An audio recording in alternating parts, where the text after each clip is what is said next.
पहला क्वेश्चन है कि एमकेएस प्रणाली में लंबाई, भार, समय की इकाई किसको प्रदर्शित करते हैं? तो एमकेएस में आपका होता है मीटर, किलोग्राम और सेकेंड। ठीक है, मीटर, किलोग्राम, सेकेंड होता है। आपका आंसर ख सही दिया हुआ है। ठीक है, आपका ख सही आंसर है। इसके अलावा भी 2 सिस्टम होते हैं, वो होते हैं आपका सीजीएस सिस्टम, सेंटीमीटर, ग्राम और सेकेंड, और इसके अलावा होता है एफईएस सिस्टम, फुट, पॉन्ड और सेकेंड। ठीक है, 3 सिस्टम होते हैं, एमकेएस सिस्टम, सीजीएस सिस्टम और एफपीएस सिस्टम। ठीक है, तो ये अलग अलग जगह होता है। एसआई यूनिट जो होता है वो आपका एमकेएस सिस्टम का यूज करता है। क्लियर, आपको ध्यान में रखना है। ठीक है, अगला क्वेश्चन है आपका कि वोल्ट की एसआई इकाई क्या है? तो वोल्ट की एसआई इकाई है आपका वोल्ट। जो इजी क्वेश्चन है उनको आसानी से कर लेंगे। वोल्ट की एसआई इकाई है वोल्ट। आपको एक चीज और ध्यान में रखना है कि ये जो किसी बच्चे की आंसर सीट है तो कुछ क्वेश्चन हो सकता है उस बच्चे ने गलत दिए हो, तो जो मैं आपको सही आंसर बताऊंगा उनको आपको ध्यान में रखना है। ठीक है, आगे चलते हैं। Sorry for disturbance. आगे हम चलते हैं। अगला क्वेश्चन है आपका कि विद्युत चार्ज की इकाई क्या है? विद्युत चार्ज की इकाई होती है आपका कूलाम। ठीक है, कूलाम आपका सही आंसर है। न्यूटन इकाई होता है फोर्स का, न्यूटन फोर्स की इकाई है। फेराड, फेराड कैपेसिटेंस की इकाई है। और मीटर, मीटर आपके लेंथ की इकाई है। क्लियर। रेजिस्टेंस को किस यंत्र से मापते हैं? यानी रेजिस्टेंस को मेजर करने के लिए कौन सा यंत्र यूज किया जाता है? तो रेजिस्टेंस को मेजर करने के लिए हम ओम मीटर का इस्तेमाल करते हैं। किसका इस्तेमाल करते हैं?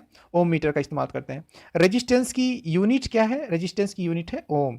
ठीक है, और रेजिस्टिविटी की यूनिट क्या है? रेजिस्टिविटी की यूनिट है आपकी ओम मीटर। ठीक है, ओम मीटर। आपको ये चीज ध्यान में रखना है। तो यहां पर देखिए जो क्वेश्चन थोड़ा सा कंफ्यूजिंग हो सकता है कि ओम मीटर क्या है। तो ओम मीटर यहां पर बताया गया है कि इससे हम रेजिस्टेंस नापते हैं। क्लियर। अगला क्वेश्चन है आपका कि विद्युत दबाव का चिन्ह, सॉरी विद्युत दबाव लिखा हुआ है, यहाँ पे दबाव नहीं होगा, यहाँ पर होगा आपका विभव। ठीक है, विद्युत विभव। ठीक है, तो विद्युत विभव की इकाई क्या है? विद्युत विभव की इकाई होती है जिसको हम आपको बोलते हैं पोटेंशियल डिफरेंस भी बोलते हैं। तो आपको उसको नापते हैं हम वोल्ट में। किस में नापते हैं? वोल्ट में। इसका सिंबल होता है वोल्ट। करंट का चिन्ह क्या है? करंट का सिंबल होता है आई। ठीक है, और इसको मेजर किस में करते हैं? एम्पियर। ठीक है, एम्पियर उसकी यूनिट होती है। ठीक है, अगला क्वेश्चन है कि एम्पियर क्या नापने की इकाई है? सेम इस पर हमने अभी डिस्कस किया हुआ है। इसका आंसर होगा आपका करंट नापने की इकाई है। फिर अगला क्वेश्चन है कि मानव शरीर विद्युत का क्या है? तो मानव शरीर, आप जब करंट को टच करते हैं, आप सॉरी करंट कैरिंग वायर को जब आप टच करते हैं तो उस कंडीशन में आपको करंट लगता है या झटका लगता है। जो इलेक्ट्रिक शॉक लग रहा है वो आपको इसलिए लग रहा है क्योंकि आपकी बॉडी सुचालक है और कंडक्टर है, आपके थ्रू करंट ग्राउंड में पास हो जाती है। ग्राउंड जीरो पोटेंशियल पर हमेशा होता है, इसलिए करंट आपकी बॉडी के थ्रू पास हो जाती है। ठीक है, तो ये मानव शरीर विद्युत का सुचालक है। क्लियर है। लेकिन एक चीज़ और ध्यान दीजिएगा कि जो नॉर्मल ह्यूमन बॉडी है, ड्राई बॉडी है, उसका जो रेजिस्टेंस होता है बहुत ज़्यादा होता है, मेगा ओम्स में होता है। लेकिन जब हम गीले हो जाते हैं तो उस कंडीशन में हमारा नियरली अबाउट 1 ओम के करीब हमारा रेजिस्टेंस आ जाता है। तो गीली बॉडी अगर है हमारा तो जो शॉक लगने की जो टेंडेंसी या जो खतरा है और इलेक्ट्रिसिटी से वो बहुत ज़्यादा बढ़ जाता है। क्लियर। अगला क्वेश्चन आप ध्यान दीजिए कि विद्युत का सबसे अच्छा चालक। ठीक है, तो आपको बिल्कुल याद रखना है कि विद्युत का जो सबसे अच्छा चालक है वो आपका है चांदी। ठीक है, विद्युत का सबसे अच्छा चालक है आपका चांदी। ठीक है, चांदी बेस्ट कंडक्टर है, इसीलिए इसका इस्तेमाल, चांदी का इस्तेमाल, जो बहुत अच्छे अच्छे हेडफोन्स आते हैं उनमें जो वायर यूज होता है, उसमें जो कॉइल यूज होती है हेडफोन के अंदर, उसमें आपका सिल्वर मेटल इस्तेमाल किया जाता है। क्या इस्तेमाल किया जाता है? सिल्वर। तो बहुत अच्छे, इसलिए उनकी कॉस्ट भी अधिक होती है। अगला क्वेश्चन है कि 1 लीटर में कितने मिलीलीटर होते हैं? तो इसका सही जवाब है आपका 1000 मिलीलीटर होते हैं। ठीक है, 1 लीटर में 1000 मिलीलीटर होते हैं, सबको पता होगा। ठीक है, अगला क्वेश्चन है कि धातुओं में ड्रिल करने से पहले गाइड होल करने के लिए किस औजार का प्रयोग करते हैं? मैंने जो इंजीनियरिंग ड्राइंग का जो मेरा वीडियो है उसमें मैंने आपको इसको बता के भी बताया है कि गाइड होल करने के लिए हम हमेशा पोकर का इस्तेमाल करते हैं। किसका इस्तेमाल करते हैं? पोकर। पोकर कोई स्पेशल चीज़ नहीं, बस एक ऐसी चीज़ है जो किसी भी पॉइंट को उसको मार्क करने के लिए इसका इस्तेमाल हम करते हैं। ठीक है, तो ड्रिल अगर करने जा रहे हैं तो ड्रिल एग्जैक्ट पॉइंट पे ही करना है। वो पॉइंट कैसे पता चलेगा? पोकर के माध्यम से। अगर इसके बारे में डिटेल जानना है तो आप हमारे ड्राइंग का जो वीडियो है उसको जरूर देखिएगा। ठीक है, अगला क्वेश्चन है कि हल्की धातुओं को ठोकने के लिए कौन सा हैमर प्रयोग किया जाता है? ठीक है, जो हल्की धातुएं होती हैं उनको ठोकने के लिए हम मैलेट का इस्तेमाल करते हैं। ठीक है, इसके बारे में भी अगर आपको डिटेल जानना है तो आप हमारे ड्राइंग का जो वीडियो है, रेलवे की तैयारी के लिए मैंने ड्राइंग के बहुत सारे क्वेश्चन बनाए हैं, उसमें मैंने सारी चीज़ों को एक्सप्लेन भी किया था। आप उसको ध्यान से वहाँ पर पढ़ सकते हैं, देख सकते हैं।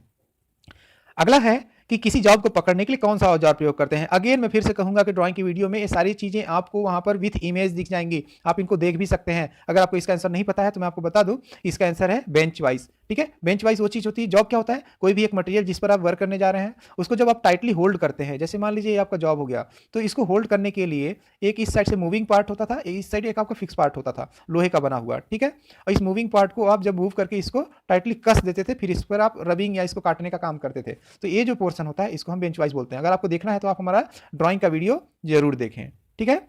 अगला है कि पत्थर की दीवार या कंक्रीट की दीवार छेद करने के लिए कौन सा औजार प्रयोग होता है। पत्थर की दीवार या कंक्रीट की दीवार को छेद करने के लिए हम यहाँ पर यूज करते हैं रॉयल प्लग का इस्तेमाल करते हैं, ठीक है। इन सारे क्वेश्चंस को जवाब आपको मिल जाएगा, आप सारे जो आंसर है आप इमेज में जाके हमारे ड्राइंग के वीडियो से देख सकते हैं। आप जो वीडियो का डिस्क्रिप्शन जो लिंक है वो मैं इस वीडियो के लास्ट में दे दूंगा, आप उससे जा सकते हैं, ठीक है। और बाकी सभी जो अलग अलग जो पार्ट हैं अब सभी को देखने के लिए और सभी अपडेट्स को पाने के लिए और करंट अफेयर को भी जानने के लिए हमारे चैनल को सब्सक्राइब जरूर करिएगा, ठीक है। अगला है कि वायरिंग का नाप लेने के लिए कौन सा औजार प्रयोग करते हैं। यानी अगर आप वायरिंग करने जा रहे हैं तो आपको पता होना चाहिए कितने मीटर का कितने सेंटीमीटर का अगर हम वायर यूज कर रहे हैं, तो इसके लिए हम इसका इस्तेमाल करते हैं नापने का फीता, ठीक है। सिंपल डिवाइस है, नापने का फीता इसका लिए इस्तेमाल किया जाता है, ठीक है। अगला क्वेश्चन है कि एक इलेक्ट्रॉन में कौन सा चार्ज होता है। तो इलेक्ट्रॉन पर हमेशा निगेटिव चार्ज होता है, electron always has negative charge, ठीक है। Negative charge is also defined from electron, so electron will always have negative charge, that cannot have any positive charge, ठीक है। अब rather proton has positive charge and hole is supposed to be have positive charge and neutron has neutral charge that has no any charge, neither positive nor negative, so you must remember these all. Again जो important point है कि एक electron proton की अपेक्षा कितना भारी होता है, तो ये चीज़ें आपको बायोलॉजिक ध्यान में रखना है कि एक का पावर होता है कि 9.1 × 10⁻31 kg, एक का होता है -27 kg, तो दोनों के बीच में जब हम अगर डिवाइड करेंगे तो अराउंड 10⁻³ का डिफरेंस आता है, ठीक है। तो उस चीज़ को आप यहाँ पे कैलकुलेट कर सकते हैं और ये होता है आपका, इसको रिमेंबर भी करना है आपको कि 1840 ये आपका सही आंसर है, ठीक है, 1840, ठीक। कहीं कहीं थोड़ा इसका आंसर वेरी आएगा लेकिन उसी के अराउंड आएगा, 1835 के करीब या 1842 के करीब, इसी के आसपास होता है। अगला क्वेश्चन है कि समान पोलरिटी का प्रभाव एक दूसरे को क्या करते हैं। यानी अगर दो चार्ज पार्टिकल्स रखे हैं, अगर समान पोलरिटी हो तो एक दूसरे को रिपल करते हैं, ठीक है, तो एक दूसरे को दूर धकेलते हैं। इसका आंसर आपको पता होगा, ठीक है, एक दूसरे को दूर धकेलते हैं। अगला क्वेश्चन है कि परमाणु के नाभिक में प्रोटॉन होते हैं, इलेक्ट्रॉन होते हैं, क घ दोनों होते हैं, न्यूट्रॉन होते हैं, ठीक है। तो जो परमाणु के नाभिक में क्या होते हैं, प्रोटॉन भी होते हैं और न्यूट्रॉन भी होते हैं, तो आपका ग आंसर सही होगा। यानी क और घ दोनों सही हैं, तो दोनों आंसर सही होंगे। इलेक्ट्रॉन्स जो होते हैं वो न्यूक्लियस के अराउंड घूमते हैं और न्यूक्लियस में आपका प्रोटॉन और इलेक्ट्रॉन्स प्रोटॉन और न्यूट्रॉन होते हैं, क्लियर। अगला क्वेश्चन है कि इलेक्ट्रिक सर्किट में न्यूट्रॉन किधर से किधर की ओर चलते हैं। तो यहाँ पर न्यूट्रॉन को पूछा गया है, न्यूट्रॉन्स नेवर मूव्स, न्यूट्रॉन्स कभी मूव नहीं करते हैं, तो उस कंडीशन में यहाँ पर कोई भी ऑप्शन आपका सही नहीं रहेगा, ठीक है। अगर इलेक्ट्रॉन पूछा जाता तो इलेक्ट्रॉन आपका मूव करते हैं निगेटिव टू पॉजिटिव, और अगर प्रोटॉन पूछता तो प्रोटॉन भी वहाँ पर मूव नहीं करते, सिर्फ इलेक्ट्रॉन्स मूव करते हैं, क्लियर है। अगर चार्ज पार्टिकल चार्ज आयंस हैं तो वो मूव करते हैं, लेकिन अगर इलेक्ट्रॉन्स की बात करें सर्किट में सिर्फ इलेक्ट्रॉन्स का मूवमेंट होता है जो फ्री इलेक्ट्रॉन्स होते हैं। तो यहाँ पर एक क्वेश्चन आपका थोड़ा कंफ्यूजिंग है, इन्होंने सही तरीके से आंसर क्वेश्चन को नहीं पूछा हुआ है, ठीक है। अगला क्वेश्चन है आपका कि 100 वाट और 250 वाट बल्ब 100 वाट और 250 वोल्ट बल्ब का रेजिस्टेंस कितना होगा। तो आपको पावर के सभी फार्मूले पता होना चाहिए जिससे आपको किसी का आंसर आप ले सकें। P = VI होता है, ठीक है। आप इसी को अगर थोड़ा सा फार्मूले को चेंज करें तो V² भी होता है, ठीक है। और इसका और भी कई सारे फार्मूले होते हैं, तो आप इसको यहाँ से निकाल सकते हैं। तो हमको पावर, रेजिस्टेंस और वोल्टेज के बीच में यहाँ पर कैलकुलेशन करना है। तो यहाँ पर हम अगर देखें तो हमको क्या निकालना है, बल्ब का रेजिस्टेंस। तो यहाँ पर अगर हम फार्मूला यूज करें P = V²/R, तो अगर हम R फाइंड आउट करना चाहें तो आंसर हो जाएगा V²/P। फर्दर हम इसको कैलकुलेट कर सकते हैं, कितना हो जाएगा हमारा 250 × 250 divided by 100, then answer will be 625 ohm. आप इसको सॉल्व कर सकते हैं, तो 625 ओम इसका आंसर आएगा, क्लियर। आप इसको निकाल सकते हैं। अल्टरनेटिंग करंट के सर्किट में करंट का मान सदैव स्थिर रहता है, ऐसा नहीं है। करंट का मान और दिशा स्थिर रहता है, ऐसा भी नहीं है। करंट की दिशा और मान समय के साथ बदलता है, बिल्कुल समय के साथ बदलता है। अगला ऑप्शन देख लेते हैं, करंट का मान समय के साथ बदलता है, ठीक है। तो यहाँ पर ग और घ सही है, लेकिन अगर हम किसी एक ऑप्शन को सेलेक्ट करना है तो हम ग को सेलेक्ट करेंगे क्योंकि वो ज़्यादा मोस्ट सुटेबल आंसर है, ठीक है। अगला क्वेश्चन है कि डायरेक्ट करंट के सर्किट में, यानी जहाँ पर डीसी करंट फ्लो कर रही है, तो करंट का मान समय के साथ बदलता है। डीसी करंट सर्किट में करंट का मान समय के साथ बदलता है, तो बिल्कुल नहीं बदलता। करंट का मान और दिशा समय के साथ बदलता है, ये भी सही नहीं आंसर होगा। करंट का मान स्थिर रहता है, हाँ सही है, लेकिन और ऑप्शन देख लेते हैं। करंट का मान और दिशा स्थिर रहते हैं, तो घ ऑप्शन ग से भी ज़्यादा सही है, तो यहाँ पर घ ऑप्शन आपका सही होगा। छत के पंखे का बाहरी आवरण घूमता है, तो कौन सा पंखा है। जनरली जो हम घर में एसी फैन यूज करते हैं, अगर एसी सप्लाई से चला रहे हैं तो उस पंखे का बाहरी आवरण घूमता है, यानी वो फैन आपका कौन सा होगा, एसी फैन होगा। सिंपल सा क्वेश्चन है, आप इसको डायरेक्ट लॉजिक से आंसर दे सकते हैं कि वो कौन सा फैन होगा, एसी फैन होगा। उस एसी फैन में दो चीज़ें, देखिए किसी भी मोटर में दो चीज़ें होती हैं, एक होता है स्टेटर और दूसरा होता है आपका रोटर, ठीक है। जनरली रोटर मूव करता है, लेकिन जो सीलिंग फैन है उसमें आपका स्टेटर मूव करता है। ठीक है, इस चीज़ को आपको ध्यान में रखना है। और जो मोटर होता है वो कौन सा मोटर होता है हमारे फैन में? सिंगल फेज सीलिंग फैन में सिंगल फेज इंडक्शन मोटर होता है, सिंगल फेज इंडक्शन मोटर होता है। ठीक है, ये चीज आपको ध्यान में रखना है। अगला है कि छत के पंखे का अगर बीच का भाग रोटर घूम रहा है तो कौन सा पंखा होगा? तो उस कंडीशन में देखिए जस्ट उसका एसी फैन का उल्टा हो जाएगा, तो उस कंडीशन में आपका कौन सा फैन होगा? आपका डीसी फैन होगा, क्योंकि डीसी फैन में हमेशा रोटर घूमता है, डीसी फैन में हमेशा रोटर ही घूमता है। ठीक है, तो आपका डीसी फैन होगा अगर सीलिंग फैन का अंदर वाला भाग घूम रहा है तो। पानी की बाल्टी में बिजली के 2 तार डालने पर, पानी की अगर कोई बकेट रखी हुई है, उसमें पानी भरा हुआ है, 2 तार डाल रहे हैं, तो तारों के पास में बुलबुला बनने लगता है, तो किस प्रकार की सप्लाई होगी? अगर तारों के पास में बुलबुला बन रहा है तो आपकी डीसी सप्लाई होगी, ये आपको ध्यान में रखना है। क्लियर? वो आपकी डीसी सप्लाई होगी। क्लियर है? अगला, जब कॉपर और आयरन जंक्शन के थर्मोकपल को गर्म किया जाता है तब ठंडे सिरे से इलेक्ट्रॉन, यानी जब कॉपर और आयरन को गर्म करेंगे तो ठंडे सिरे से इलेक्ट्रॉन किस साइड की तरफ जाएंगे? ठीक है, तो कॉपर से आयरन की तरफ जाएंगे, क्योंकि कॉपर क्या होगा? जल्दी गर्म हो जाएगा, आयरन थोड़ी देर से गर्म होगा। तो इलेक्ट्रॉन हमेशा किधर जाने की कोशिश करते हैं? जहां पर वो जैसे कि जो भी इलेक्ट्रॉन्स है वो ट्रांसफर करेंगे कहाँ से? कॉपर से आयरन की तरफ। तो ये थर्मोकपल का कॉन्सेप्ट है, और इसको हमने जो वीडियो हमारा इलेक्ट्रिकल जो पार्ट 1 है, सेम क्वेश्चन वहाँ भी है, और वहाँ पर मैंने इसको बहुत अच्छे तरीके से समझाया है। आप हमारे इलेक्ट्रिकल का जो पार्ट 1 का वीडियो है इसको ध्यान से देखिएगा। क्लियर? अगला क्वेश्चन है कि लैंप लोड की दशा में जब एक से अधिक लैंप स्विच ऑन किए जाएं तब लोड का कुल रेजिस्टेंस का मान क्या होगा? यानी कई सारे अगर लैंप अब चाहे पैरेलल में ही लगे हुए हैं, एक से अधिक लैंप हैं, स्विच ऑन किए जाते हैं, तो लोड का कुल रेजिस्टेंस क्या होगा? हमेशा घटेगा। तो इफेक्टिव रेजिस्टेंस होता है, आपको पता है कि अगर पैरेलल कनेक्शन में किए हैं तो पैरेलल कनेक्शन में जो इफेक्टिव रेजिस्टेंस होता है that is always lower than the resistance of lowest value, यानी जो सबसे कम रेजिस्टेंस का वैल्यू लगी हुई है उससे भी कम रेजिस्टेंस इक्विवेलेंट रेजिस्टेंस होगा। ठीक है, इसी वजह से हम बहुत सारे सप्लाईज जो भी अप्लायंसेस होते हैं उनको हम पैरेलल सप्लाई में भी लगाते हैं। अगला है आपका कि एक अधिक पावर वाले बल्ब का स्विच ऑफ करने से प्रकाश धीरे धीरे बंद होता है, तो कौन सी सप्लाई है? अधिक पावर वाले बल्ब का स्विच ऑफ अगर धीरे धीरे बंद हो रहा है तो डेफिनेटली उसमें हमने डीसी सप्लाई दी होगी। सेम क्वेश्चन भी मैंने डिस्कस किया हुआ है हमारे इलेक्ट्रिकल के पार्ट 1 के वीडियो में। ठीक है, डीसी सप्लाई की डायरेक्ट हीटिंग सप्लाई होती है, डायरेक्ट जिसमें वो होता है, तो उस वजह से क्या होता है? जो हीटेड एलिमेंट होता है वो धीरे धीरे उसका लाइट कम होता है, वो डायरेक्टली कम नहीं होता है। इसको आपको ध्यान में रखना है। एक आलू पर कुछ दूरी पर 2 तारें उसमें लगी हुई हैं और बल्ब को सीरीज सप्लाई दी जा रही है, तो तार के चारों ओर आलू का रंग नहीं बदलता, तो किस प्रकार की सप्लाई है? तो इस कंडीशन में हम उसमें एसी सप्लाई दी हुई है, अगर एसी सप्लाई देंगे तो आलू का रंग चेंज नहीं होगा। क्लियर? इस क्वेश्चन को भी हमने पार्ट 1 में डिस्कस किया हुआ है, आप इसको फिर से वहां पे देख सकते हैं, रिपीटेड क्वेश्चन है, इनको ध्यान में रखिएगा। टंगस्टन फिलामेंट का रेजिस्टेंस सप्लाई वोल्टेज पर, अगर टंगस्टन फिलामेंट के जो रेजिस्टेंस होता है सप्लाई वोल्टेज पर कोई प्रभाव नहीं होता। ठीक है, सप्लाई वोल्टेज के साथ बढ़ता है, ठीक है, सप्लाई वोल्टेज के साथ घटता है और कोई प्रभाव नहीं होता। तो यहाँ पर देखिए जैसे जैसे वो हीट होगा तो हीट होने की वजह से उसका रेजिस्टेंस क्या होता है? बढ़ता है। तो अगर आप अधिक वोल्टेज देंगे तो अधिक वोल्टेज के केस में उसका जो इफेक्ट होगा वहाँ पर वो हीटिंग इफेक्ट भी ज़्यादा होगा, तो वहाँ पर उसका जो रेजिस्टेंस होगा, इफेक्टिव रेजिस्टेंस, उसका मान डेफिनेटली वहाँ पर बढ़ेगा। तो सप्लाई वोल्टेज के साथ टंगस्टन फिलामेंट का रेजिस्टेंस आपका बढ़ता है। ठीक है, ये आपको ध्यान में रखना है। सप्लाई वोल्टेज के साथ टंगस्टन फिलामेंट का जो रेजिस्टेंस वो बढ़ता है। अगला क्वेश्चन है कि लोड स्विच ऑफ करने पर स्पार्किंग पैदा होती है।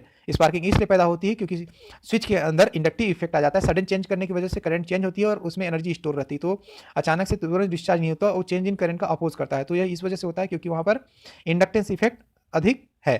क्लियर?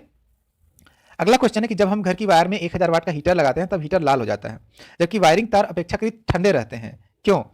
देखिए ऐसा इसलिए होता है क्योंकि हमारे वायर जो की कंडक्टिविटी बहुत ज़्यादा होती है, उनका जो रेजिस्टेंस होता है बहुत कम होता है, और जो हीटिंग एलिमेंट होते हैं जो नाइक्रोम के मटेरियल से बनते हैं हीटर में, उनका रेजिस्टेंस बहुत ज़्यादा होता है, इसलिए उनके आइस का इफेक्ट यानी हीट लॉस बहुत ज़्यादा होता है, और हीट लॉस बहुत ज़्यादा होने की वजह से उसमें हीटिंग इफेक्ट बहुत ज़्यादा होता है, इसलिए हीटर की जो वायर होती है बहुत ज़्यादा गर्म हो जाती है। तो इसका आंसर होगा आपका ग। ठीक है, आपको इसको ध्यान में रखना है, तो आपका ग आंसर सही होगा। वायरिंग की अपेक्षा जो आपका जो एलिमेंट यूज किया गया उसका रेजिस्टेंस अधिक होता है। अगला क्वेश्चन है कि जब हम घर की वायरिंग में 1000 वाट का हीटर लगाते हैं तब बल्ब का प्रकाश कम हो जाता है। यानी जब हम वायरिंग में 1000 वाट का हीटर लगा रहे हैं तो बल्ब का प्रकाश इसलिए कम हो जाता है कि जैसे ही हीटर जलता है तो सर्किट में थोड़ा सा उसमें वोल्टेज ड्रॉप बढ़ जाता है। जो ओवरऑल सर्किट की बात करें तो वहाँ पर हालांकि सभी चीज़ें पैरेलल में लगी हुई हैं, लेकिन फिर भी जो आइडियली जो चीज़ होती है कि हीटर जो होता है अधिक करंट खींच लेता है। ठीक है, और जब अधिक करंट खींच लेगा तो बल्ब को जलाने के लिए जो आपका जो बल्ब है उसको जलाने के लिए भी करंट क्या होती है? डिवाइड हो जाती है। पैरेलल में सभी चीज़ें लगी हुई हैं, तो जब वोल्टेज सप्लाई तो सेम है, लेकिन जो एक्चुअल वोल्टेज ड्रॉप है वो आपका लाइन में अधिक वोल्टेज ड्रॉप हो जाता है तथा लैंप और हीटर को कम वोल्टेज मिलती है। ठीक है, यानी करंट अधिक ड्रॉ करेगा तो जो वायर हमने कनेक्ट किया हुआ है बल्ब और हीटर तक जाने के लिए, तो उस लाइन का कुछ ना कुछ रेजिस्टेंस होगा। पहले मान लेते हैं सपोज 1 ओम था, लेट सपोज 1 ओम था, तो जैसे ही हीटर उस समय करंट आपकी सपोज करते हैं कि 1 एम्पियर खींच रहा था, 1 एम्पियर था, तो आपका जो हीटिंग इफेक्ट होगा कितना हो जाएगा उस कंडीशन में, वोल्टेज ड्रॉप होगा वो कितना हो जाएगा, voltage drop will be equal to I R, यानी 1:1। लेकिन अगर रेजिस्टेंस 1 ओम है और करंट जो हीटर लगाने के बाद जो टोटल करंट हो गई वो अगर 2 एम्पियर खींचने लगा, तो उस कंडीशन में वोल्टेज ड्रॉप कितना हो जाएगा उस वायर में, उस कंडीशन में जो वोल्टेज ड्रॉप हो जाएगा वो हो जाएगा 2:1, दैट इज 2 वोल्ट। तो जो वोल्टेज सप्लाई आगे जा रही है उससे पहले जो वायर कनेक्ट है, तो वायर तो सीरीज में कनेक्ट है, ध्यान दीजिएगा। जो हमने वायर यूज किया, ये वायर जो यूज किया था ये तो पैरेलल भले था लेकिन ये भी इस सीरीज में था। अब यहाँ से जो दो सप्लाई अलग कट रही हैं वो पैरेलल कनेक्शन है, ठीक है, वो पैरेलल कनेक्शन है। लेकिन इस कंडीशन में भी वायर का इस्तेमाल तो किया जा रहा है, और वायर का इस्तेमाल जब किया जा रहा है करंट उससे फ्लो होकर आ रही है, तो उसके लिए तो रेजिस्टेंस इफेक्टिव काम करेगा। तो अधिक वोल्टेज ड्रॉप होने की वजह से बाकी सभी जगह वोल्टेज सप्लाई कम जाती है, इस चीज़ को आपको ध्यान में रखना है। आपका सही आंसर होगा लाइन में अधिक वोल्टेज ड्रॉप होता है तथा लैंप और हीटर को कम वोल्टेज मिलती है, तो ग ऑप्शन आपका सही होगा, ठीक है। यहाँ पर ध्यान दीजिएगा, ग ऑप्शन सही होगा, है ना। सर्किट में विद्युत करंट प्रवाहित होने से क्या होता है, तापीय प्रभाव होता है, प्रकाशीय प्रभाव होता है, रासायनिक प्रभाव होता है, चुंबकीय प्रभाव होता है, उपरोक्त आपका सभी प्रभाव होते हैं। तो यहाँ पर आप देख सकते हैं कि हीटिंग इफेक्ट, हीटर भी काम करता है, लाइट भी जनरेट होती है, रासायनिक प्रभाव यानी इलेक्ट्रोकेमिकल प्रोसेस भी होती है, ठीक है, चुंबकीय प्रभाव यानी मैग्नेट बनता है। तो ये सारी चीज़ें सही है, तो आपका लास्ट ऑप्शन सही है। ट्रांजिस्टर रेडियो के लिए कौन सी सप्लाई यूज की जाती है, आप जो रेडियो यूज करते हैं तो रेडियो आपका इस जो छोटी छोटी आप सेल्स यूज करते हैं उनसे बैटरी बनाते हैं, उन बैटरी से भी चला लेते हैं। इसका मतलब कम वोल्टेज डीसी सप्लाई पे भी काम करता है, कम वोल्टेज डीसी सप्लाई पे भी आपका रेडियो काम करता है। ट्रांजिस्टर उसी को आप बोलते हैं जो हम जनरली रेडियो बोलते हैं, ठीक है। किसी पदार्थ का रेजिस्टेंस कम होता है, ठीक है, कम किसी पदार्थ का रेजिस्टेंस कब होगा, वस्तु का तापमान कम हो, ठीक है, ठीक है, कम हो, तो वस्तु का तापमान अगर कम हो तो ऑब्वियस बात है रेजिस्टेंस उस समय कम होता है। लेकिन इसमें से मोस्ट सुटेबल आंसर आपको चूज करना है। वस्तु का तापमान बढ़ जाए ये तो बिल्कुल गलत है, तापमान बढ़ने से जो यहाँ पर पदार्थ की बात की जा रही है, तो पदार्थ आइडेंटिफाइड नहीं किया गया है कि आपका मेटालिक कंडक्टर है, सेमीकंडक्टर है या कोई अलग अलग डाइइलेक्ट्रिक है। तो आप इसमें से जो सही आंसर है उसको चूज करेंगे, तो आप क ख को जस्टिफाई नहीं कर सकते हैं, क्लियर, दोनों के केस में अलग अलग होता है। तो ग ऑप्शन है कि मुक्त इलेक्ट्रॉन्स की संख्या अधिक हो, तो ग ऑप्शन इन तीनों में से सबसे ज्यादा सही आंसर है, ठीक है। क ख कंडीशनल है, सही हो सकते हैं लेकिन वो डिपेंड करता है कि मटेरियल किस चीज का बना हुआ है, ठीक है। लेकिन यहाँ पर अगर ओवरऑल आंसर पूछा जाए तो आपका ग आंसर सही होगा, क्लियर। अगला क्वेश्चन है कि धातु से बने कंडक्टर का रेजिस्टेंस, अगर कोई मेटल से बना हुआ है कंडक्टर तो उसका रेजिस्टेंस क्या होगा, लंबाई के साथ बढ़ता है, बिल्कुल बढ़ता है। पदार्थ की रेजिस्टिविटी पर धातु से बने कंडक्टर का रेजिस्टेंस लंबाई के साथ बढ़ता है, हाँ, resistance directly proportional to length. पदार्थ की रेजिस्टिविटी पर निर्भर करता है, ठीक है, रेजिस्टेंस बिल्कुल रेजिस्टिविटी पर निर्भर करता है। और क्रॉस सेक्शन क्षेत्र बदलने से बढ़ता है, क्षेत्र बदलने से बढ़ता है, बिल्कुल ये भी है। तो आपके सभी ऑप्शन यहाँ पर सही हो जाएंगे, क्यों, क्योंकि R = होता है रो L/A।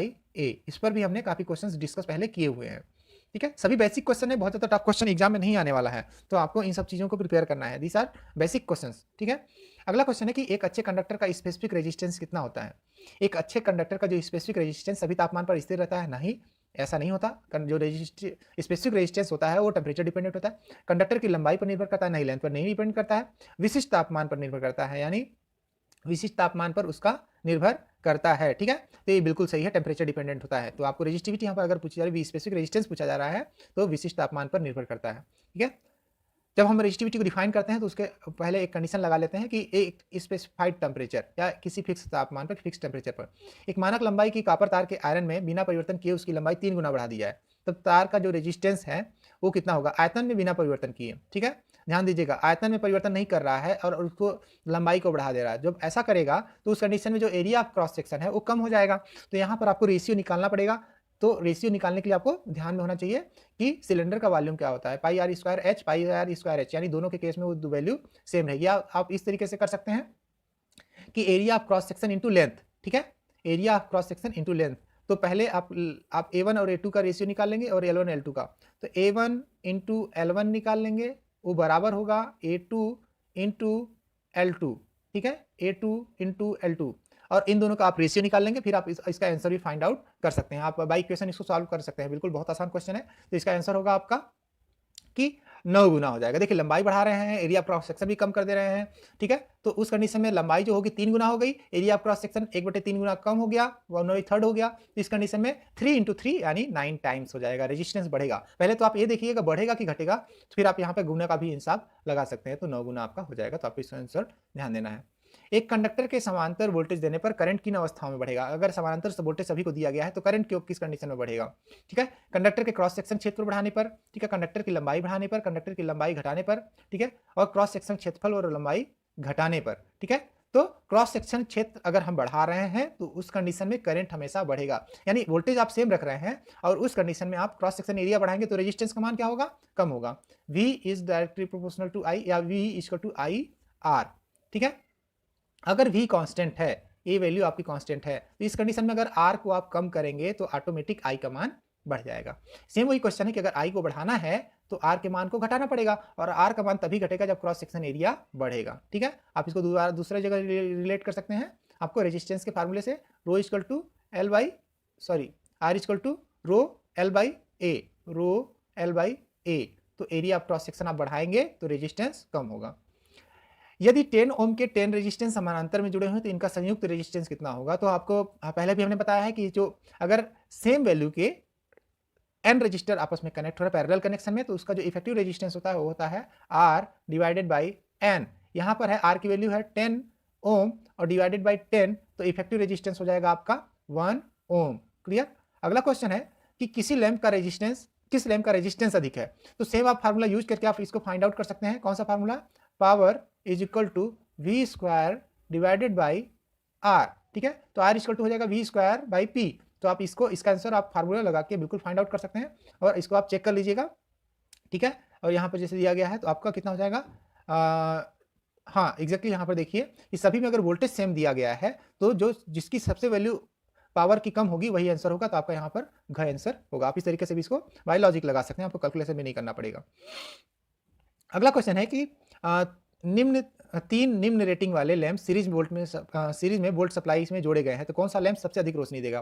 तो यहाँ पर एक चीज और देखिए कि अगर सीरीज में लगाए गए हैं तो जो वोल्टेज होता है वो उनके रेजिस्टेंस के अकॉर्डिंग डिवाइड होता है, करंट सब में सेम होती है, ठीक है। तो इस कंडीशन में जब आप इसका आंसर निकालने जाएंगे तो आप इसको सॉरी यहाँ पर क्वेश्चन इन्होंने सही से नहीं दिया हुआ है, कुछ क्वेश्चन इन्होंने मिक्स अप कर दिया हुआ है, तो कोई बात नहीं, आप इसको फाइंड आउट कर सकते हैं। जैसे 60 वाट 230 वोल्ट है, 100 वाट 230 वोल्ट है, 15 वाट 230 वोल्ट है, ठीक है। तीन निम्न रेटिंग वाले जो लैंप सीरीज वोल्ट सप्लाई में लगाए गए हैं। कैसे लगाए गए हैं? सीरीज में लगाए गए हैं और इनका जो वोल्टेज सप्लाई दिया हुआ है आपको इस तरीके से दिया हुआ है, ठीक है। 230 वोल्ट पे सभी लगते हैं और सबका वाटिंग जो वाट का है वो दिया हुआ है। तो आप इसको क्या करेंगे, पहले फाइंड आउट कर लेंगे कि कौन से लैंप में कितना करंट फ्लो कर रहा है, ठीक है। फिर इसको आप आगे इसको आइडेंटिफाई कर सकते हैं। क्लियर। आप इन सभी क्वेश्चंस को सॉल्व कर सकते हैं। आप यहाँ पे जो ऑप्शन दिया गया है आपका घ CLF, तो ये ऑप्शन आपका इसमें मैच नहीं खा रहा है। CLF यानी इसमें जो कुछ भी दिया गया क्वेश्चन थोड़ा सा आपका इन्होंने शायद कुछ टाइपिंग एरर इनकी हो गई होगी, क्वेश्चन बनाने में गलती हो गई हुई, तो इसको हम अभी लेफ्ट कर दे रहे हैं। हम अगला क्वेश्चन देखते हैं, ठीक है। एक 60 वाट 230 वोल्ट लैंप को यदि 250 वोल्ट सप्लाई दिया जाए तब क्या होगा? यानी 60 वाट 230 वोल्ट लैंप को यदि 250 वोल्ट यानी हम जो सप्लाई दे रहे हैं 250 वोल्ट की सप्लाई से जोड़ दे रहे हैं, तो उस कंडीशन में क्या होगा? 230 वोल्ट सप्लाई की अपेक्षा अधिक प्रकाश देगा। डेफिनेटली अगर हम वोल्टेज सप्लाई अधिक बढ़ाएंगे तो उसकी जो प्रकाश निकलना है उससे वो ज़्यादा निकलेगा। आपको फार्मूला पता है, ठीक है, आपको फार्मूला पता है, ठीक है। क्या है आपका? P equal to V square divided by R, ठीक है। P equal to V square divided by R। इसके अलावा एक और चीज़ है जो आपकी, वो है आपका I स्क्वायर R, ठीक है, I स्क्वायर R। तो यहाँ पर क्या होगा कि अगर ज़्यादा वोल्टेज सप्लाई देंगे, रेजिस्टेंस आपका कांस्टेंट रहेगा, तो I की वैल्यू बढ़ेगी। I की वैल्यू बढ़ेगी तो आपका प्रकाश जो निकल रहा है वो भी आपका अधिक होगा। तो आप इस चीज़ को यहाँ से निकाल सकते हैं। आपको सभी फार्मूले याद रखने हैं, ठीक है। सेम कॉमन, बहुत ज़्यादा फार्मूले नहीं, उन्हीं में से आपको आपस में रिलेट करना है। अगला क्वेश्चन है कि जब एक हीटर का तार जल जाता है तो जले हुए भाग को हटाकर दोबारा हीटर चालू करते हैं, तो हीटर की पावर क्या होगी? हीटर की पावर, अब यहाँ पर देखिए लॉजिक, अगर तार की लंबाई हम क्या करेंगे, कम कर देंगे, तो रेजिस्टेंस क्या हो जाएगा? बढ़ जाएगा। और रेजिस्टेंस अगर बढ़ जाएगा तो हीटर जो पावर कंज्यूम कर रहा है उसका कंज्यूमिंग पावर भी बढ़ जाएगा, ठीक है। इसको बाय लॉजिक आपको लगाना है कि उसका पावर जो कंज्यूमिंग कर रहा है वो बढ़ जाएगा। क्लियर। अगला है कि दो बल्ब 100 वाट और 230 वोल्ट की रेटिंग के सीरीज में 230 वोल्ट सप्लाई से जोड़े गए हैं, तो इनकी खपत क्या होगी? ठीक है। अगर जैसे कि आप यहाँ से क्या करेंगे, आप इसको फाइंड आउट कर लेंगे, जैसे 100 वाट 230 वोल्ट रेटिंग है, तो आप ये भी देख लेंगे कि सीरीज में इन दोनों को सेम करंट निकल के जाएगी, तो आप यहाँ से इसका रेजिस्टेंस फाइंड आउट कर लीजिए, ठीक है। और रेजिस्टेंस फाइंड आउट कर लेंगे तो उस कंडीशन में आप जैसे 230 वोल्ट से सप्लाई करेंगे तो 230 वोल्ट आपका एक क्या हो जाएगा, दोनों में डिवाइड हो जाएगा। तो दोनों में आपका जो वोल्टेज डिवाइड हो गया, आपका जो पावर है वो आपका 100 वाट का है, तो आप इस फार्मूले से इसको कैलकुलेट कर सकते हैं। क्लियर।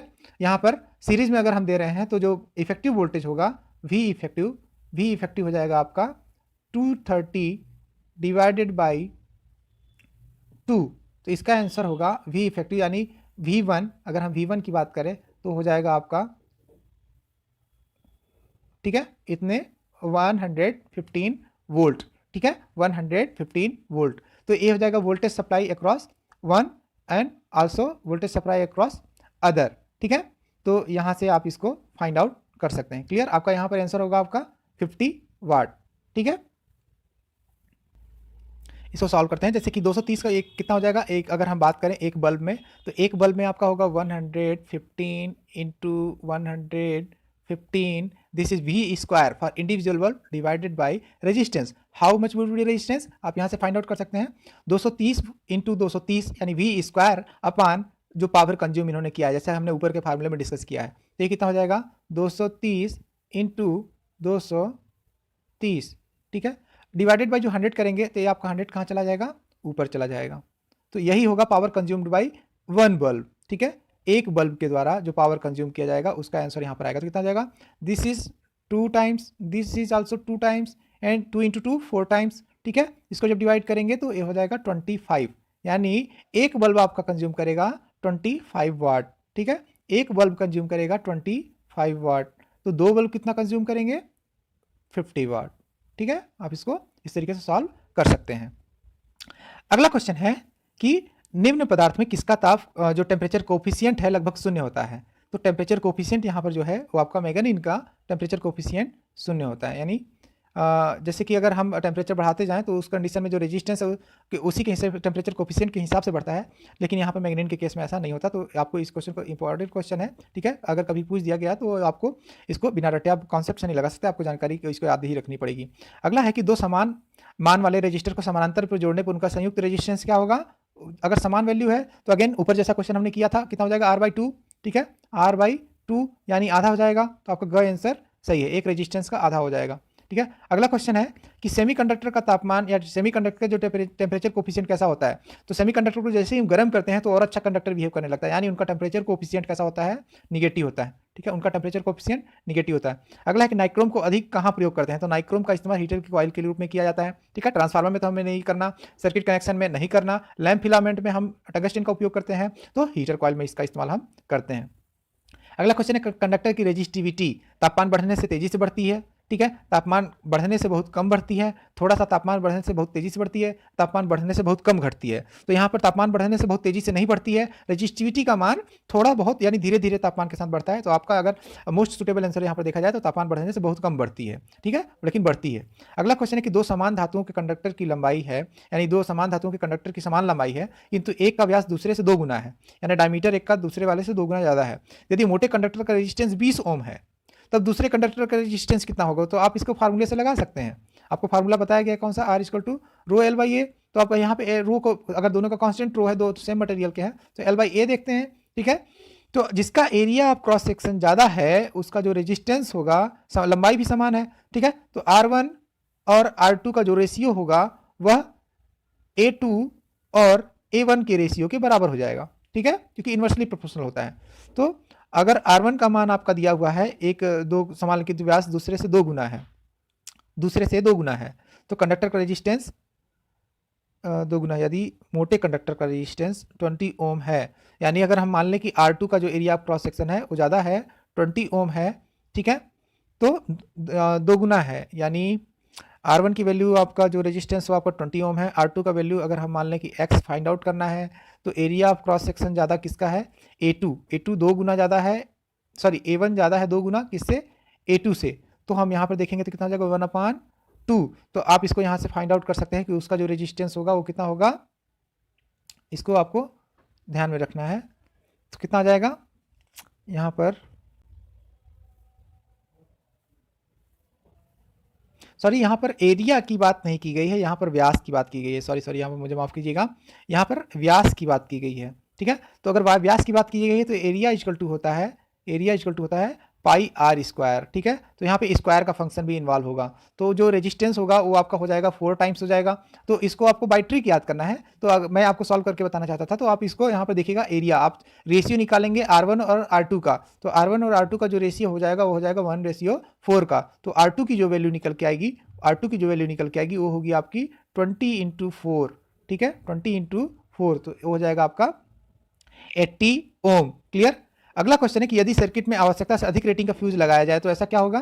अगर आवश्यकता से अधिक रेटिंग का फ्यूज लगाते हैं तो ओवरलोड की कंडीशन में हमारा अप्लायंसेस जो होंगे वो बर्न कर जाएंगे, या उनको शॉर्ट सर्किट की कंडीशन हो सकती है, या जो भी एक्सीडेंटल हजार्ड होने वाला है वो बिल्कुल भी हो जाएगा। तो आपका सर्किट में ओवरलोड होने पर गंभीर हानि होगी। अगला है कि कॉपर के तार का रेजिस्टेंस क्या होता है। कॉपर के तार का रेजिस्टेंस जो होता है, तार का व्यास कम होने से कम होगा। ठीक है, तार की जो लंबाई बढ़ने से कम होता है, नहीं, लंबाई बढ़ने से बढ़ता है। व्यास कम होने से भी क्या होता है, तार का व्यास अगर कम हो रहा है तो तार का कॉपर का रेजिस्टेंस क्या हो जाएगा, कम नहीं होगा, आपका बढ़ेगा। ठीक है, एरिया ऑफ क्रॉस सेक्शन कम होने से बढ़ेगा, यानी ये ऑप्शन गलत है। दूसरा है तार की लंबाई बढ़ने से कम होता है। ठीक है, तो ये भी ऑप्शन गलत है। तार का व्यास बढ़ने से अधिक होता है। ठीक है, अगर तार का व्यास बढ़ा रहे हैं तो उस कंडीशन से रेजिस्टेंस कम होता है। ठीक है, तो थर्ड ऑप्शन भी गलत हो जाएगा। तार की लंबाई बढ़ाने से बढ़ता है, ये ऑप्शन आपका सही है। अगेन वही फार्मूला यूज किया गया, R=ρ L/A, तो आपको इसको ध्यान में रखना है। ठीक है, आपको इस क्वेश्चन को ध्यान में रखना है। थोड़ी मेरी हिंदी बहुत कमज़ोर है, मैं हिंदी में कई सारे हमारे स्टूडेंट्स हैं तो उनको पढ़ाने में जो होता है, इंग्लिश में हमने पढ़ा है, काफ़ी यूजुअली हैबिचुअल हैं इंग्लिश में, तो हिंदी में हो सकता है आपको थोड़ा सा दिक्कत हो रही हो बताने में, लेकिन अगर आप कोशिश करें, यहाँ पर लिखा हुआ है, शायद आप मुझसे ज़्यादा बेहतर समझ जाएँ, तो इसको आपको ध्यान में रखना है। अगला क्वेश्चन है कि दो रजिस्टर को सीरीज में जुड़ा कहेंगे यदि दोनों में, कब कहेंगे, इसकी कंडीशन है कि अगर दोनों में समान करंट पास कर रही है, और समान करंट यानी एक ही रास्ता हो, तो एक ही रास्ता हो तभी उसको सीरीज में कहेंगे कि करंट फ्लो कर रही है। इसमें दिया है कि दोनों में समान मात्रा में करंट प्रवाहित हो रहा हो, सही ऑप्शन है। लेकिन अगला ऑप्शन देखते हैं, कुल करंट प्रत्येक ब्रांच करंट के योग के बराबर है, यानी जो कुल करंट जो है, यानी total current flowing in the circuit है, ओवरऑल करंट जो है वो इंडिविजुअल एलिमेंट में फ्लो होने वाली करंट के बराबर है, तभी हम उसको कहेंगे। यानी क और ख यहाँ पर जो कुल करंट है प्रत्येक ब्रांच करंट की योग, नहीं सॉरी, यहाँ पर आपका ए ऑप्शन गलत है। इसके कहने का मतलब ये था, ठीक है, कि वही चीज़ मैंने बोला, हिंदी के समझने में थोड़ी प्रॉब्लम। दूसरा ऑप्शन क्यों आपका गलत है, दूसरा ऑप्शन गलत इसलिए है क्योंकि इस कंडीशन में यहाँ पे आप देखिए कि ऐसा पैरेलल कनेक्शन में होता है, पैरेलल कनेक्शन में करंट डिवाइड होती है, तो जो टोटल करंट होती है, जो टोटल करंट होती है अगर I है तो हो जाती है I1 + I2 + I3। ठीक है, लेकिन अगर हम सीरीज की बात करें तो सीरीज में अगर रेजिस्टेंस लगे हुए हैं तो उनमें सेम करंट फ्लो करती है। तो इस कंडीशन में आपका जो ऑप्शन कौन सा है यहाँ पर, कुल करंट प्रत्येक ब्रांच करंट की योग के बराबर है, तो आपका दूसरा ऑप्शन गलत है, पहला ऑप्शन सही है। अगला ऑप्शन है कि वे सर्किट में चेन की तरह इस प्रकार से जुड़े हों कि एक रेजिस्टेंस से निकल रहा करंट दूसरे रेजिस्टेंस में प्रवेश कर रहा हो, तो ग ऑप्शन आपका सही है। लेकिन अगला ऑप्शन जो घ है वो क और ग दोनों को कंटेन करता है, तो घ ऑप्शन आपका ज़्यादा सही है, तो आंसर होगा आपका घ। ठीक है, सीरीज और पैरेलल कॉम्बिनेशन को बहुत अच्छे तरीके से समझना है। देखिए, मैं सीरीज और पैरेलल को समझने का एक और अच्छा तरीका आपको बताता हूँ कि देखिए, हम करंट को क्या कहते हैं, करंट को कहते हैं धारा, करंट को कहते हैं धारा। ठीक है, धारा नदी की भी धारा होती है, अगर उसको दूसरा रास्ता न मिले तो पानी हमेशा एक ही डायरेक्शन में बहता रहेगा। तो उसी तरीके से अगर करंट को दूसरा रास्ता न मिले तो करंट एक ही डायरेक्शन में फ्लो करेगी, तो सीरीज के कंडीशन में उसको दूसरा रास्ता नहीं मिलता है, तो करंट हमेशा एक ही रास्ते से चलती रहती है। अगर करंट डिवाइड हो जाती है दो अलग अलग रास्ते में, तो उस कंडीशन में हम उसको क्या करते हैं, पैरेलल कनेक्शन कहते हैं, यानी उसके पास विकल्प हो जाते हैं, जहां से ही उसको अगर दूसरा विकल्प मिला, दो अलग रास्ते मिले, तो आपका पैरेलल कनेक्शन वहां पर हो जाएगा। क्लियर है, तो आप इसको ध्यान में रखिएगा। ठीक है, अगला है आपका कि 3 रजिस्टर 30 ओम, 15 ओम, 5 ओम मान के पैरेलल में जुड़ा है, तो उनका इफेक्टिव रेजिस्टेंस कितना होगा। सबसे पहले आपको देखना है कि जो इफेक्टिव रेजिस्टेंस होगा 5 ओम से भी कम का होगा। ठीक है, 5 ओम से भी कम का होगा। देखिए, आपका ऑप्शन में ही है, तो आपको इस चीज़ को ध्यान में रखना। अगर 5 ओम से कम करना होता, कुछ वैल्यूज दी होती तो आपको उस चीज़ को भी आइडेंटिफाई करके ध्यान में रखना होता, जो 5 ओम से कम होगा वो होगा। मैंने पहले भी इस क्वेश्चन के ऊपर डिस्कस किया हुआ है। आगे चलते हैं कि फ्यूज के लिए उपयुक्त होने वाली जो धातु होती है वो किस प्रकार की होनी चाहिए। तो फ्यूज के लिए उपयुक्त होने वाली धातु का जो गलनांक होना चाहिए वह यहाँ पर जो है कम गलनांक होना चाहिए और अधिक स्पेसिफिक रेजिस्टेंस होना चाहिए, ठीक है। रेजिस्टिविटी उसकी बहुत ज़्यादा होनी चाहिए, कम गलनांक होना चाहिए, ठीक है। गलनांक उसका कम हो यानी जल्दी से पिघल जाए, जैसे हीटिंग इफेक्ट हो, और हीटिंग इफेक्ट ज़्यादा हो इस वजह से जो स्पेसिफिक रेजिस्टेंस हो वो भी अधिक होना चाहिए। क्लियर? तो गलनांक कम और स्पेसिफिक रेजिस्टेंस अधिक होना चाहिए। तो आपका ग आंसर यहाँ पर सही आंसर है, ठीक है। निम्न में से किस पदार्थ के रेजिस्टेंस का निगेटिव तापमान कोफिशिएंट है, निगेटिव टेम्परेचर कोफिशिएंट किसका होगा? देखिए जो सेमीकंडक्टर मटेरियल होगा वही उसी का होगा निगेटिव टेम्परेचर कोफिशिएंट, ठीक है। जो नॉन मेटल्स होंगे, यहाँ पर कॉपर मेटल है, तांबा मेटल है, कार्बन नॉन मेटल है और ब्रास आपका एलॉय है जो आपका इसमें मिक्सअप करके उसको बनाया जाता है। तो कार्बन आपका नॉन मेटल है, जो कार्बन जो नॉन मेटल है वह आपको यहाँ पर निगेटिव टेम्परेचर कोफिशिएंट हो आपका होगा। कार्बन भी आपका सेमीकंडक्टर एलिमेंट्स में उसी के तरह नेचर शो करता है, तो इसको आपको ध्यान में रखना है। अगला है सोल्जर बनाने के लिए तीनों लेड को 40:60 के अनुपात में मिलाया जाता है। अगर 5 किलो सोल्जर बनाने के लिए प्रत्येक को कितनी आवश्यकता होगी? तो ये आपका एप्टीट्यूड का क्वेश्चन है, आप इसको सॉल्व कर सकते हैं, ठीक है। अगर यहाँ पर सोल्जर और टीन ना भी होता, कोई और क्वांटिटी होती तो भी आप इसको फाइंड आउट कर सकते थे, इसको आपको फाइंड आउट कर सकते हैं, ठीक है। 4:6 के अनुपात है, यानी अगर 10 हैं टोटल, कोई भी क्वांटिटी 10 है तो उसमें 4 पार्ट आपका टीन होगा, 6 पार्ट आपका लेड होगा। तो 5 किलो सोल्जर बनाने के लिए, ठीक है, अगर 5 किलो कर रहे हैं तो प्रत्येक को कितनी की आवश्यकता होगी? तो 5 किलो में आप अगर 4/10 का गुणा कर दें तो उतना टीन आ जाएगा, और 6/10 कर देंगे तो आपका लेड आ जाएगा। बाय कॉन्सेप्ट आप इस तरीके से निकाल सकते हैं, ठीक है। तो इसका रेशियो आप निकाल लेंगे। अगला क्वेश्चन है कि रेजिस्टेंस का विलोम क्या है? तो रेजिस्टेंस का विलोम वैसे तो कुछ नहीं होता, लेकिन यहाँ पर जब जो क्वांटिटी निकल के आती है वो आपका होता है कंडक्टेंस, ठीक है। कंडक्टेंस आपका सही आंसर है।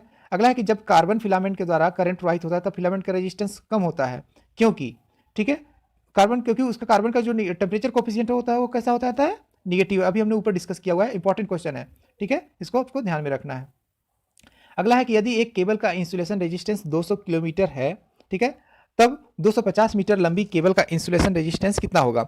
आप इसको पर यूनिट के कॉन्सेप्ट से भी लगा सकते हैं, ठीक है, पर यूनिट के कॉन्सेप्ट से आप इसको लगा सकते हैं कि जब केबल का इंसुलेशन रेजिस्टेंस 200 किलोमीटर है तब 250 मीटर लंबी केबल का इंसुलेशन कितना होगा, ठीक है। तो आप इसको यहाँ पर इसमें इन्होंने यूनिट नहीं मेंशन की हुई है, तो आप इसको यूनिट के हिसाब से लगा सकते हैं। कितना होगा आपका?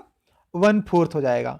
1000 मीटर का है 200, तो 250 मीटर का होगा आपका, क्योंकि डायरेक्टली प्रोपोर्शनल टू लेंथ होता है, तो आपका आंसर होगा आपका 50 ओम, ठीक है। अगला है कि 4 लैंप हैं, प्रत्येक 100 वाट और 200 वोल्ट के हैं। 200 वोल्ट सप्लाई से पैरेलल में लगे हुए हैं, यानी सबको 200 वोल्ट मिल रहा है। तो इन लैंपों द्वारा लिया जाने वाला करंट क्या होगा, ठीक है। तो आप इसको बाय रेजिस्टेंस निकाल सकते हैं, रेजिस्टेंस से करंट भी फाइंड आउट कर सकते हैं। कितना होगा आप यहाँ पे निकाल लीजिए। पहले वाले का रेजिस्टेंस कितना होगा? V²/P would be equal to resistance 200 × 200/100। तो यहाँ से आप निकाल सकते हैं कितना हो जाएगा आपका। यहाँ से आप रेजिस्टेंस निकालेंगे V²/R, तो आपका हो जाएगा, पहले आप क्या करेंगे, एक इंडिविजुअल ब्रांच पे रेजिस्टेंस निकाल लेंगे। तो आप यहाँ से निकाल सकते हैं R इक्वल टू हो जाएगा आपका कितना? R इक्वल टू हो जाएगा V²/P that is equal to 400 ohm. 400 ohm किसी एक ब्रांच का है, टोटल कितनी ब्रांच हैं? 4। तो आपको पता है कि कितना हो जाएगा इक्विवेलेंट रेजिस्टेंस? R इक्विवेलेंट हो जाएगा 400 डिवाइडेड बाई 4। तो इसका जो इक्विवेलेंट रेजिस्टेंस आएगा वो कितना आएगा?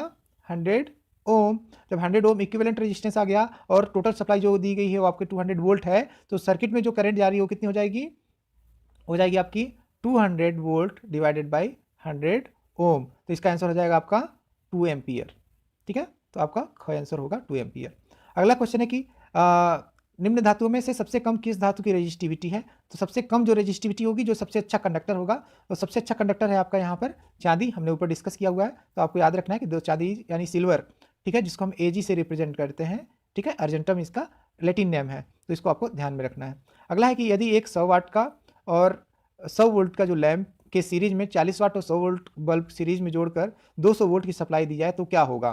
तो हमने फिर से वही डिस्कस किया है कि इस कंडीशन में जो वोल्टेज सप्लाई है वो डिवाइड हो जाएगी उनके रेजिस्टेंस के अकॉर्डिंग। आप इनका रेजिस्टेंस यहाँ पे फाइंड आउट कर सकते हैं, उसके अकॉर्डिंग हो जाएगा। तो आप इसको यहाँ पर देखिए कि 40 वाट और 100 वोल्ट का जो बल्ब है वो फ्यूज हो जाएगा, ठीक है। देखिए करंट सीरीज में है तो दोनों में सेम प्रोवाइड होगा, सेम फ्लो होगा, ठीक है। तो उस कंडीशन में जब करंट सेम होगा तो उनके रेजिस्टेंस के अकॉर्डिंग हीटिंग इफेक्ट भी होगा, तो इसका ज़्यादा रेजिस्टेंस होगा उसमें हीटिंग इफेक्ट ज़्यादा होगा। तो अगर हम यहाँ पर फ्यूज होने की बात करें तो दोनों फ्यूज हो जाएंगे, दोनों पूरा प्रकाश देंगे, ऐसा बिल्कुल भी नहीं। तो यहाँ पर क्या हो जाएगा आपका, आप इसको बायोलॉजिक लगा सकते हैं, ठीक है। सारे कॉन्सेप्ट जो हमने ऊपर डिस्कस किए हैं उसकी मदद से आप इसका आंसर फाइंड आउट कर सकते हैं। अगला है कि एक कॉपर की तार जिसका व्यास अन्य कॉपर की तार से 2 गुना है। फिर से देखिएगा, एरिया की बात नहीं किया है, व्यास की बात की जाए तो करंट प्रवाहित करने की क्षमता किसकी अधिक होगी, सिर्फ यहाँ पे कंपेरिजन किया गया है कितने गुना होगी। तो ठीक है, 2 गुना है तो उनका जो रेशियो हो जाएगा, जिसका व्यास तार से 2 गुना है तो जिसका व्यास बढ़ेगा उसका रेजिस्टेंस कम होगा। ठीक है, रेजिस्टेंस कम होगा तो यहाँ पर आप इसको देख सकते हैं कि अगर 2 गुना का फर्क है तो जस्ट स्क्वायर का फर्क आ जाता है, तो यह हो जाएगा आपका 4 गुनी होगी। क्लियर। किरचॉफ के दूसरे नियम के अनुसार, किरचॉफ का दूसरा नियम क्या होता है आपका, किरचॉफ ने 2 नियम दिए थे, एक वोल्टेज नियम और एक आपका करंट का नियम। ठीक है, voltage law, Kirchhoff current law. ठीक है, तो पहला ऑप्शन है कि ईएमएफ का गणितीय योग शून्य होता है और वोल्टेज ड्रॉप का गणितीय योग शून्य होता है। वोल्टेज ड्रॉप का गणितीय योग प्लस ईएमएफ का गणितीय योग शून्य होता है। वोल्टेज ड्रॉप का गणितीय योग प्लस माइनस ईएमएफ का गणितीय योग शून्य होता है। ठीक है, तो किरचॉफ के दूसरे नियम के अनुसार जो यहाँ पर इन्होंने कहा है, तो आप इन चारों ऑप्शन में से मोस्ट, देखिए बहुत इंपॉर्टेंट क्वेश्चन है, इसका जो आप आंसर देंगे तो इसको आपको बहुत ध्यान से देना होगा। हमने आपने या जो भी हमने पढ़ा हुआ है किरचॉफ का जो नियम है, हमने उसमें डेफिनेशन में पढ़ा था क्या, एल्जेब्रिक सम। क्या पढ़ा था, एल्जेब्रिक सम। जो एल्जेब्रिक सम होता है उसमें प्लस और माइनस आइडेंटिफाइड किए जाते हैं, ठीक है, विथ साइन आते हैं। लेकिन यहाँ पर गणितीय योग की बात किया है, एल्जेब्रिक सम की बात नहीं किया है। तो इस कंडीशन में आपका जो घ आंसर होगा वो ज़्यादा सही होगा। ठीक है, क्योंकि जो वोल्टेज ड्रॉप का गणितीय योग है वो एक मान हो जाएगा जो ड्रॉप हुआ है, और उसमें हम घटाएंगे जो सप्लाई हुआ था, तब उसका जो रिजल्ट आएगा वो आपका जो मान होगा वो आपका शून्य होता है। ठीक है, तो आपका यहाँ पर घ आंसर सही होगा। इसको आपको ध्यान से समझने की बात है। आपने एल्जेब्रिक सम पढ़ा था, यहाँ पर एल्जेब्रिक सम नहीं है, आपका गणितीय योग की बात की जा रही है। ठीक है, मैथमेटिकल सम किया जा रहा है, तो मैथमेटिकल सम की बात की जा रही है तो उसमें डायरेक्शन को हम पहले से नहीं सपोज करते हैं, पहले से नहीं लेते हैं। अगला क्वेश्चन है कि एक डेल्टा में जुड़े रोटर की प्रत्येक वाइंडिंग का रेजिस्टेंस 2 ओम है, तो दो जोड़ो टर्मिनल के बीच का रेजिस्टेंस का मान क्या होगा। तो आप इसको जो स्टार डेल्टा के केस में जो इफेक्टिव फार्मूले हैं उनको आप इसको लगा के इसका आंसर फाइंड आउट कर सकते हैं। ठीक है, डेल्टा और स्टार का।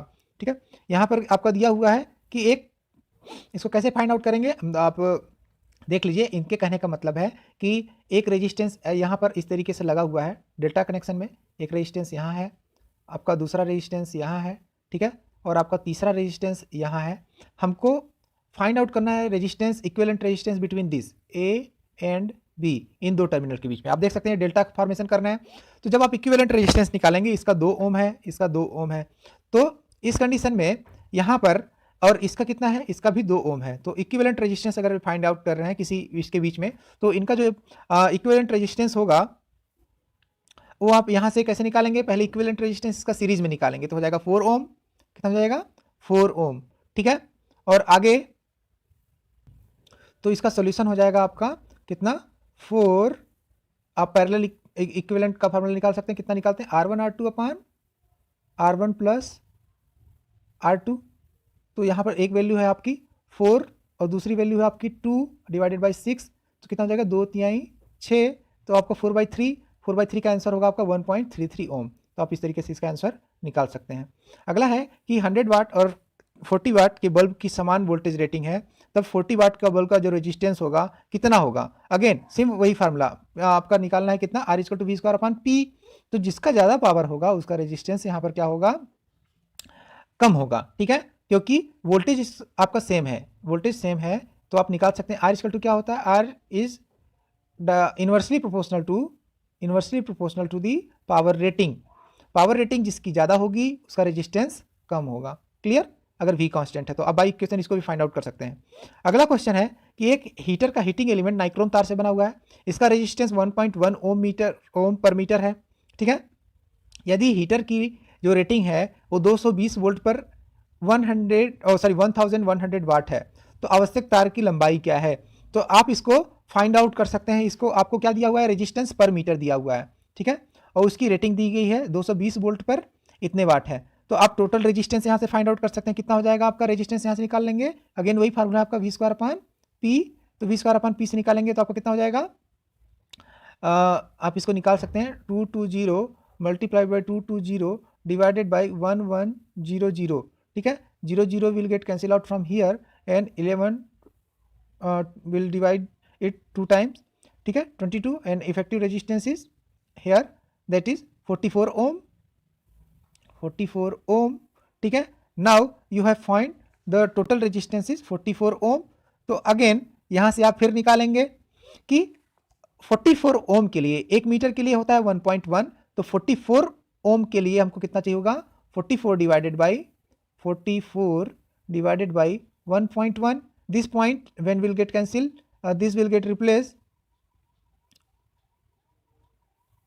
1 point here it will be here it will be 40, ठीक है। Again when will divide it 11 will be 4 times and here will be 0, then answer would be 40 metre, ठीक है। आप इसको इस तरीके से यहाँ पर फाइंड आउट कर सकते हैं। अगला है कि एक 40 वाट और 100 वोल्ट का बल्ब कितना करंट लेगा, तो आप इसको निकाल सकते हैं। यहाँ पर देखिए पावर कितना दिया हुआ है, आपका पावर दिया हुआ है, वोल्टेज दिया हुआ है। मैं सेम रिपीट नहीं करूंगा, इस क्वेश्चन को आप सॉल्व कर सकते हैं। आप इस क्वेश्चन को सॉल्व कर लीजिएगा, ठीक है। V square upon P will give resistance, और similarly here you can find current with the formula P equal to V into I. If power is given here 40 then the current would be 0.04, that is directly you can find the answer. Conductor का resistance तापमान बढ़ाने पर क्या रहता है, तापमान बढ़ाने पर उसका जो रेजिस्टेंस होता है वह बढ़ता है, ठीक है, क्योंकि उसका टेम्परेचर कोफिशिएंट कंडक्टर का क्या होता है, हमेशा पॉजिटिव होता है, तो उसका रेजिस्टेंस बढ़ेगा। अगला है कि किसी कंडक्टर के तापमान कोफिशिएंट की परिभाषा क्या, टेम्परेचर कोफिशिएंट की क्या परिभाषा है। तो टेम्परेचर कोफिशिएंट को आप डिफाइन कर सकते हैं कि यहाँ पर क्या होगा कि प्रति ओम प्रति डिग्री सेंटीग्रेड रेजिस्टेंस में कमी, या है ना, यहाँ पे कई सारे हैं, यहाँ पर जो मोस्ट सुटेबल है इसको आप बाई ऑप्शन पढ़ के निकाल सकते हैं, ठीक है। कैसे निकालेंगे अगर आपको नहीं पता है तो आप इधर भी देख सकते हैं कि R effective would be equal to R naught that is original resistance at any particular temperature, that is 1 plus alpha sorry, let me write it again, r is equal to r naught into 1 plus alpha delta t. Here alpha is temperature coefficient. Now you can make the formula and define the particular value. Here r naught will get subtracted in left hand side, and again 1 will come and also get subtracted here, and then again temperature will get divided in LHS side. So finally you will find the alpha. तो आप वहाँ से फिर alpha को define कर सकते हैं। Clear, तो आप 74 क्वेश्चन कर लेंगे। अगला क्वेश्चन है कि किसी कंडक्टर के रेजिस्टेंस का तापमान टेम्परेचर कोएफिशिएंट क्या होता है, तापमान के साथ बढ़ता है, विभिन्न तापमान पर समान रहता है, विभिन्न तापमान पर अलग अलग रहता है, स्थिर रहता है। यहाँ पर देखिए टेम्परेचर कोफिशिएंट की ही बात की गई है, यानी अल्फा की वैल्यू टेम्परेचर पर कैसे डिपेंड करती है, तो अल्फा की जो वैल्यू होती है वो भी टेम्परेचर डिपेंडेंट होती है। This is function of temperature, this is also function of temperature. Temperature change होगा तो अल्फा की वैल्यू भी चेंज होगी। अगला क्वेश्चन है कि कार्बन का रेजिस्टेंस कम तापमान पर क्या होता है। जैसे जैसे देखिए कार्बन के केस में उल्टा होता है, टेम्परेचर अगर बढ़ाए कम करेंगे तो उसका जो रेजिस्टेंस है वो बढ़ने लगता है, ठीक है। तो इस कंडीशन में अगर हम देखें तो कार्बन का जो रेजिस्टेंस होगा वो बढ़ता है, ठीक है, कम तापमान पर उसका रेजिस्टेंस बढ़ता है, ठीक है। नॉन मेटल है, नॉन मेटल के केस में जस्ट उल्टा चलता है, ठीक है। अगला है कि ओम नियम में एक शर्त है। ओम नियम में क्या शर्त है कि तापमान स्थिर रहना चाहिए, ठीक है। अगर तापमान स्थिर नहीं रहेगा तो रो चेंज होगा, रो चेंज होगा तो आर चेंज होगा, आर चेंज होगा तो हम उसके लिए फार्मूला डिफाइन नहीं कर सकते हैं। क्लियर, क्योंकि आर एक कांस्टेंट ऑफ प्रोपोर्शनलिटी होता है, ठीक है। V is directly proportional to I, ठीक है। यहाँ पर एक जो कांस्टेंट प्रोपोर्शनलिटी कांस्टेंट होती है आर, ये वैल्यू चेंज होगी तो हम वी और आई के बीच के रिलेशन को क्लियरली स्टेट नहीं कर सकते हैं। अगला है आपका कि ओम के नियम के अनुसार, ओम के नियम के अनुसार क्या होता है, वोल्टेज करंट के समानुपाती होता है, वोल्टेज करंट की विलोमानुपाती होता है, वोल्टेज रेजिस्टेंस के समानुपाती होता है, और वोल्टेज करंट की अपेक्षा स्थिर रहनी चाहिए। तो ऐसा कुछ नहीं, आप इसको बहुत अच्छे तरीके से जानते हैं कि वोल्टेज जो होता है करंट के समानुपाती यानी V is directly proportional to I होता है, ठीक है। एक समान सूत्र में ओम का नियम क्या है, V plus I equal to R, I upon V equal to R, V upon I equal to R. तो आपको गए आंसर सही होगा, इसको बहुत अच्छे से जानते हैं, V equal to I R. Kirchhoff's ने केवल पावर का नियम दिया है, करंट का नियम दिया है, वोल्टेज का नियम दिया है, दोनों करंट व वोल्टेज के नियम दिए हुए हैं। तो दो लॉ आपने पढ़े हैं किरचॉफ्स के, एक वोल्टेज का law, Kirchhoff's voltage law. Kirchhoff's voltage law आपका आधारित है एनर्जी ऑफ कंजर्वेशन पे, ठीक है, एनर्जी कंजर्वेशन पे, और कंजर्वेशन ऑफ एनर्जी पे, और जो करंट है वो आधारित है कंजर्वेशन ऑफ चार्ज पे, ठीक है, कंजर्वेशन ऑफ चार्ज पे करंट लॉ आधारित है। तो इन्होंने दो नियम दिए थे, करंट लॉ और वोल्टेज लॉ, ठीक है। पैरेलल सर्किट में प्रत्येक रेजिस्टेंस में समानांतर करंट, यानी पैरेलल सर्किट है तो प्रत्येक रेजिस्टेंस में जो करंट है, करंट बढ़ जाता है और वोल्टेज समान रहती है। सही बात है, आपका करंट बढ़ जाता है और वोल्टेज समान रहती है। अब तक में तो आपने इसमें हैबिचुअल हो गए होंगे। अगला क्वेश्चन है कि सीरीज सर्किट में प्रत्येक रेजिस्टेंस के समानांतर करंट बढ़ जाता है वोल्टेज समान रहती है, गलत, वोल्टेज बढ़ जाता है करंट समान रहती है, यानी आपका ख आंसर सही होगा। करंट समान रहती है, एक रास्ता है, चाहे कितने भी रेजिस्टेंस लगा दें करंट उसमें सेम रहेगी, धारा चेंज नहीं होगी, ठीक है, धारा चेंज नहीं होगी। क्लियर। अगला है कि यहाँ पर रेजिस्टेंस की इकाई क्या है। रेजिस्टेंस की इकाई है आपकी ओम, ठीक है, आसान क्वेश्चन है, आप यहाँ पर बिल्कुल कर सकते हैं, ओम, ठीक है। रेजिस्टेंस किसके बहाव में बाधा उत्पन्न करती है, तो रेजिस्टेंस इलेक्ट्रॉन्स के बहाव में बाधा उत्पन्न करती है, उसी को हम रेजिस्टेंस कहते ही हैं, रेजिस्टेंस वहीं से डिफाइन होता है। कंडक्टेंस का विलोमानुपाती क्या होता है, कंडक्टेंस का विलोमानुपाती होता है आपका रेजिस्टेंस, ठीक है। अगला है कि किसी पदार्थ का रेजिस्टेंस तापमान परिवर्तन होने पर प्रभावित होता है, ठीक है, बिल्कुल प्रभावित होता है, तापमान बदलने पर रेजिस्टेंस प्रभावित होता है, ठीक है, क्योंकि रो डिपेंड करता है टेम्परेचर पे। तापमान बढ़ने पर कार्बन में क्या होता है, रेजिस्टेंस कार्बन में तापमान बढ़ने पर कम होता है, ठीक है, क्योंकि ये निगेटिव इफेक्ट होता है इसमें कंडक्टर का। अगला है कि शुद्ध धातुओं का रेजिस्टेंस तापमान बढ़ने पर बढ़ता है, इसलिए इसका टेम्परेचर कोफिशिएंट कैसा होता है, पॉजिटिव होता है, ठीक है। अगर पॉजिटिव टेम्परेचर कोफिशिएंट है तो रेजिस्टेंस जो होगा उसका बढ़ेगा विथ टेम्परेचर, ठीक है, तो इसमें पॉजिटिव होता है। पावर सर्किट में प्रयोग होने वाले रेजिस्टेंस कैसे होते हैं, पावर सर्किट में जो रेजिस्टेंस प्रयोग किए जाते हैं होते हैं वायर बाउंड रेजिस्टेंस होते हैं। कौन से रेजिस्टेंस होते हैं, वायर बाउंड रेजिस्टेंस होते हैं। कार्बन रेजिस्टर्स हम जनरली इलेक्ट्रॉनिक डिवाइस सर्किट में भी यूज करते हैं, ठीक है, और फिल्म रजिस्टर और धातु तरह रजिस्टर का इस्तेमाल उसमें नहीं किया जाता, तो वायर बाउंड रजिस्टर का इस्तेमाल किया जाता है पावर सर्किट में। क्लियर। अगला है आपका, यदि 3 रजिस्टर सीरीज में जुड़े हुए हों तो कुल रेजिस्टेंस क्या होगा, इन सीरीज आपको फार्मूला पता है, R equivalent is equal to R1 plus R2 plus R3 होता है, ठीक है, तो आप इसको यहाँ पर निकाल सकते हैं, आपका घ आंसर सही होगा, ठीक है। तो आप हमारे चैनल को सब्सक्राइब जरूर करिएगा, और बाकी जितने जो इलेक्ट्रिकल के हमारे जो भी